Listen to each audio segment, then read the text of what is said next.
여호와께 감사하라. 그는 선하시며 그 인자하심이 영원함이로다. 여호와의 속량을 받은 자들은 이같이 말할지어다. 여호와께서 대적의 손에서 그들을 속량하사 동서남북 각 지방에서부터 모으셨도다. 그들이 광야 사막길에서 방황하며 거주할 성읍을 찾지 못하고 줄이고 목이 말라 그들의 영혼이 그들 안에서 피곤하였도다. 이에 그들이 근심 중에 여호와께 부르짖음에 그들의 고통에서 건지시고 또 바른 길로 인도하사 거주할 성읍에 이르게 하셨도다. 여호와의 인자하심과 인생에게 행하신 기적으로 말미암아 그를 찬송할지로다. 그가 사모하는 영혼에게 만족을 주시며 줄인 영혼에게 좋은 것으로 채워주심이로다. 사람이 흑암과 사망의 그늘에 앉으며 곤고와 쇠사슬의 매임은 하나님의 말씀을 거역하며 지존자의 뜻을 멸시함이라. 그러므로 그가 고통을 주어 그들의 마음을 겸손하게 하셨으니 그들이 엎드러져도 돕는 자가 없었도다. 이에 그들이 그 환난 중에 여호와께 부르짖음에 그들의 고통에서 구원하시되 흑암과 사망의 그늘에서 인도하여 내시고 그들의 얽어맨 줄을 끊으셨도다. 여호와의 인자하심과 인생에게 행하신 기적으로 말미암아 그를 찬송할지로다. 그가 논문을 깨뜨리시며 쇠빗장을 꺾으셨음이로다. 미련한 자들은 그들의 죄악의 길을 따르고 그들의 악을 범하기 때문에 고난을 받아 그들은 그들의 모든 음식물을 싫어하게 되며 사망의 문에 이르렀도다. 이에 그들이 그들의 고통 때문에 여호와께 부르짖음에 그가 그들의 고통에서 그들을 구원하시되 그가 그의 말씀을 보내어 그들을 고치시고 위험한 지경에서 건지시는도다. 여호와의 인자하심과 인생에게 행하신 기적으로 말미암아 그를 찬송할지로다. 감사제를 드리며 노래하여 그가 행하신 일을 선포할지로다. 시편 107편은 감사하라 여호와께 라는 명령으로 시작합니다. 그 이유는 그는 선하시고 인자하심이 영원하기 때문입니다. 그리고는 여호와께 속량을 받은 자들에게 이렇게 말하자고 요청합니다. 여호와께서 대적의 손에서 그들을 속량하사 동서남북 각 지방에서부터 모으셨도다. 여기서 속량이라는 말은 히브리어 가을이라는 동사로서 우르다라는 뜻입니다. 즉 어떤 물건을 샀다가 도로 주고 돈을 되찾아오는 행위를 의미합니다. 하나님이 기업으로 주신 땅을 팔려고 하는 나오미 가정에 대해 가장 가까운 친족이었던 보아스가 그 땅값을 대신 지불하고 그 소유를 되찾아 원주인에게 되돌려 주는 것이 무르다, 즉 속량하다는 뜻입니다. 그리고 보아스는 룻을 자신의 아내로 삼아 가게를 계속 이어가도록 하는 책임을 져줍니다. 보아스처럼 기업을 모르는 자는 고엘이라 부릅니다. 그렇다면 하나님이 속량하신 자들은 어떤 자들입니까? 하나님이 동서남북 각 지방에서 모으신 자들입니다. 아마도 이들은 바벨론 제국의 포로로 잡혀갔던 자들로서 하나님이 그 값을 치르시고 다시 그 땅으로 모으신 자들이라고 말할 수 있습니다. 이런 하나님의 구속을 경험한 자들에게 시인은 하나님의 선하심과 인자하심이 영원하다고 찬양할 것을 요구한 것입니다. 이 외에도 여러 가지로 찬양할 것을 요구하고 있습니다. 4절 이하에서 32절까지를 보면 반복되는 구절이 등장합니다. 6절입니다. 이에 그들이 근심 중에 여호와께 부르짖음에 그들의 고통에서 건지시고 13절입니다. 이에 그들이 그 환난 중에 여호와께 부르짖음에 그들의 고통에서 구원하시되 19절 이에 그들이 그들의 고통 때문에 여호와께 부르짖음에 그가 그들의 고통에서 그들을 구원하시되 28절 이에 그들이 그들의 고통 때문에 여호와께 부르짖음에 그가 그들의 고통에서 그들을 인도하여 내시고 이 구절들을 중심으로 시들이 나누어져 있습니다.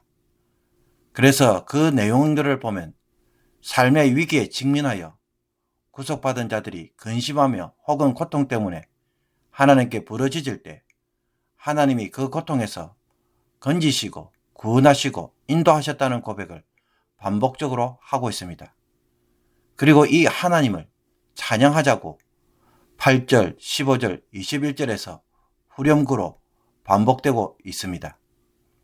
먼저 4절에서 9절까지는 구속받은 자들이 광야와 메마르고 거친 사막길에서 거주할 장소를 찾지 못하고 굶주리고 목이 말라서 기력이 다 빠졌을 때의 상황을 이야기합니다.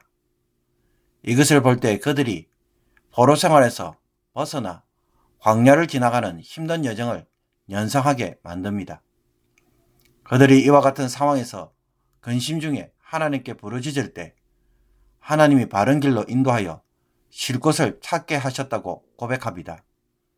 따라서 하나님의 인자하심과 사람들에게 행하신 기적으로 인해 하나님을 찬송하자라고 시인은 후렴구로 시인은 권합니다. 하나님은 사모하는 영혼에게 만족을 주시고 줄인 영혼에게 좋은 것을 채워주시는 선하신 분이시라는 것입니다.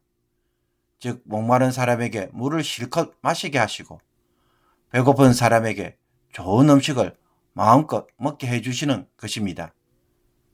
10절에서 16절까지는 어떤 상황을 다루고 있습니까?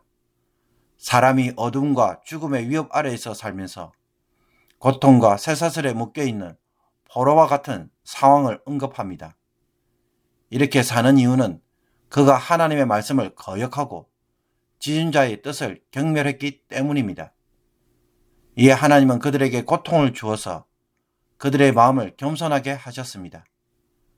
그들이 이렇게 고통 중에 쓰러져 있을 때 돕는 자가 있었습니까? 아무도 없었습니다. 결국 하나님밖에 도울 자가 없었던 것입니다. 그들이 환난 중에 하나님께 부르짖자 하나님이 그들을 고통 속에서 구원하셨습니다. 하나님이 이 기도에 응답하셔서 흑암과 사망에서 인도하여 내시고 그들을 묶고 있던 줄을 끊어내신 것입니다.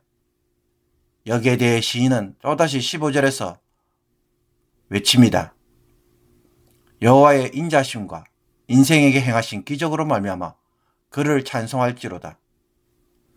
하나님이 경관 논문을 깨뜨리시며 그 튼튼한 새 빗장을 꺾으셨기 때문입니다. 지하 어두운 감옥 같은 곳에서 노사슬에 묶인 포로의 삶에서 닫혀있던 문을 열고 끄집어내어 구원하셨다는 것입니다. 17절에서 22절까지는 미련한 자들이 겪는 일을 다루고 있습니다. 미련하다는 것은 어리석은 혹은 바보 같은 것을 의미합니다. 어리석은 자는 종종 지혜서에서 지혜롭지 못한 자에 대한 표현으로 등장합니다. 이 미련한 자들은 죄악의 길을 따르다가 자기 죄로 걸려 넘어진 자입니다. 하지 말라고 했는데도 기어코 그 길로 가서 사망의 문, 즉 위험한 지경에까지 이른 것입니다. 그들은 죄악으로 인한 고통으로 인해 모든 음식에 대하여 식욕을 잊고 죽음의 문턱에 선 것입니다. 이런 그들이 고통 중에 하나님께 부르짖을 때 하나님은 어떻게 하셨습니까? 그들을 구원하셨습니다. 즉 하나님의 말씀을 보내어 고치시고 위험한 지경에서 건져주신 것입니다. 하나님의 말씀은 치유하시는 능력이 있음을 보여줍니다. 그들로 지혜롭게 해주기 때문입니다. 여기에 대해 시인은 여호와의 인자하심과 인생에게 행하신 기적으로 말미암아 그를 찬송할지로다 라고 후렴구를 반복합니다. 그리고는 하나님에게 감사의 제사를 드리며 노래하고 행하신 일을 선포하자고 권합니다. 하나님이 행하신 일로 공동체 전체가 기쁨의 축제를 드리자는 것입니다. 성도 여러분, 오늘 본문에서 계속 강조되는 단어 혹은 표현이 있다면 그것은 무엇이 되겠습니까?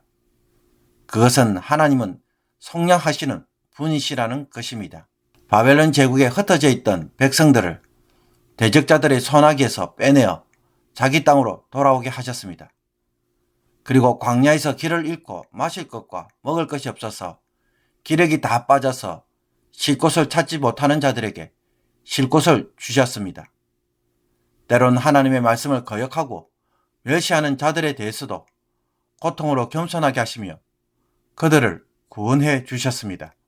그리고 어리석어서 하나님의 말씀을 무시하고 자기 마음대로 행하다가 위기의 상황을 맞이하였을지라도 하나님은 그들을 말씀으로 치유해 주셔서 살게 해 주셨습니다. 이런 위기에 도울 자들이 있었습니까? 아무도 없었습니다. 오직 하나님만이 그 고통의 부르짖음에 응답하셨습니다. 그런데도 이런 하나님에 대하여 우리는 어떤 시선으로 혹은 어떤 관계를 맺고 있습니까? 여전히 신뢰하지 못하고 하나님보다는 세상에 더 기웃거리며 답을 찾으려고 하고 있지는 않습니까? 문제를 만나면 기도하기보다는 당장 사람들에게 묻고 의지하려는 것이 우리의 본능입니다. 본문에서 시인이 경험한 현실은 우리와 다른 세상이 아닙니다. 역사 안에서 우리처럼 동일한 고난을 겪었던 사람들이고 사건들입니다. 오늘날에도 이와 유사한 일을 경험하는 현실입니다. 이것을 경험한 시인은 찬양을 통해 선포합니다. 하나님을 의지하는 것이야말로 얼마나 좋고 귀한지 찬양을 하지 않을래야 않을 수가 없다는 것입니다. 여러분에게 하나님은 정말로 어떤 분이십니까? 하기 싫은 일을 강요하고 잔소리하는 늙은 아버지입니까? 아니면 평생에 의지할 만한 신실한 목자이고 삶의 기쁨이며 자랑입니까? 시인은 이 하나님이 얼마나 선하시고 인자한 분이신지 자랑하고 있습니다. 이 하나님이 나의 삶에서는 변두리에 계시지 않는지 오늘 말씀을 통해서 그 관계를 확인하며 바로 세우는 하루가 되기를 원합니다. 그리고 성령을 받은 자들은 이런 하나님의 구원과 인도를 언제 체험하였습니까? 그들이 부르짖을 때에 하나님의 구원을 경험하였습니다. 부르짖다는 말은 말 그대로 소리를 지르는 것이며 하나님을 부르는 것입니다. 그러므로 기도는 하나님의 도움을 바라는 인간의 울부짖음인 동시에 하나님을 찾고 의지하는 모습을 그대로 보여줍니다. 우리가 기도할 때에 하나님은 우리에게 찾아오십니다. 하나님이 우리의 마음에 들어갈 자리가 비로소 생겨나기 때문입니다. 오늘 본문을 보면 그가 지금 어떤 형편과 처지에 있을지라도 하나님에게 진심으로 뉘우치며 도움을 호소하면 어떻게 하십니까? 하나님은 들으시고 건져주셨음을 분명하게 가르쳐 줍니다. 하나님의 말씀을 거역하고 하나님을 무시하며 경멸하였을 때조차도 하나님은 그 기도를 들어주셨다는 것입니다. 그러므로 인생의 고난을 만났을 때 여러분은 어디로, 누구에게로 가시겠습니까? 여러분에게 주어진 은혜의 기회는 과연 무엇이라고 생각하십니까? 그가 하나님에게 기도할 때에 그 영혼이 살 수 있는 길이 열린다고 시인은 말합니다. 그래서 성령을 받은 자들로부터 하나님은 무엇을 듣기를 원하십니까? 여호와의 인자하심과 인생에게 행하신 기적으로 말미암아 그를 찬송할지로다. 지금 여러분의 마음에 고민이 자리 잡고 있다면 주님은 그것이 기도로 바뀌어지기를 원하고 여러분의 탄식이 찬양이 되기를 원하고 계십니다. 이렇게 선하시고 인자하심이 영원하신 하나님이 계시는데 무엇을 하고 있느냐? 라고 묻는 질문에 오늘 어떻게 대답하시겠습니까?